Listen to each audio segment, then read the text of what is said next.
সালাম স্টিল ভোটের গাড়ি নিয়ে চুয়াডাঙ্গা থেকে সেখানকার নির্বাচনী প্রচারণার খবর জানাচ্ছেন সহকর্মী খায়রুল ইসলাম। সালাম স্টিল ভোটের গাড়ি নিয়ে আমি এই মুহূর্তে রয়েছি চুয়াডাঙ্গা ২ আসনে। আমি এখন যে জায়গাটিতে দাঁড়িয়ে কথা বলছি এই জায়গাটির নাম হচ্ছে জীবননগর বাস স্ট্যান্ড। এখানে কিন্তু আমরা খুব সকালেই এসেছি। এখানকার যে সাধারণ ভোটার আছে তাদের সঙ্গে আমরা কথা বলেছি। এখানে এসে আমরা নির্বাচনী এক ধরনের আমেজ কিন্তু লক্ষ্য করেছি।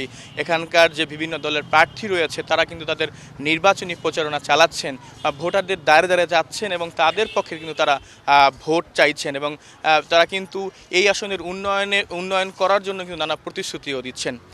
এই মুহূর্তে আমার পাশে কিছু তরুণ ভোটার দাঁড়িয়ে আছে।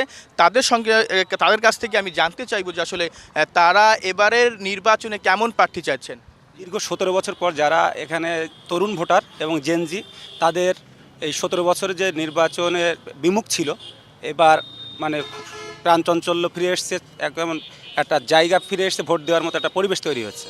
আমরা সকলে চাই নির্বাচনটা সুষ্ঠুভাবে আমরা আমাদের ভোটাধিকার প্রয়োগের মাধ্যমে এমন প্রার্থী এখানে নির্বাচিত হোক, সংসদে যাক, যিনি আমাদের এই অবহেলিত জীবননগরের সার্বিক বিষয়ে উন্নয়ন সাধিত হবে তার হাত দিয়ে, এবং তিনি আমাদের তরুণদের যে আকাঙ্ক্ষা, সেই আকাঙ্ক্ষা পূরণে তিনি সর্বাত্মক কার্যক্রম চালিয়ে যাবে। আমাদের এরকমই আশা যে সে যেন অবশ্যই তিনি আমাদের জনবান্ধব নেতা হয় এবং জনবান্ধব সাংসদ হয়। জলবদ্ধতার সমস্যা রয়েছে, কৃষির একটা সমস্যা রয়েছে, অনেক সমস্যা রয়েছে আর কি। আমরা চাচ্ছি যে প্রার্থী আমাদের হচ্ছে উন্নয়নের কাজ করবে, এরকম প্রার্থী আমরা চাচ্ছি।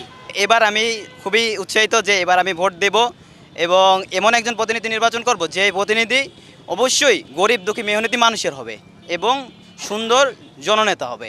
সে সবার জন্য কাজ করবে এবং জীবননগর উপজেলা থেকে শুরু করে চুয়াডাঙ্গা ২-এর প্রতিটি জায়গার উন্নয়ন করবে।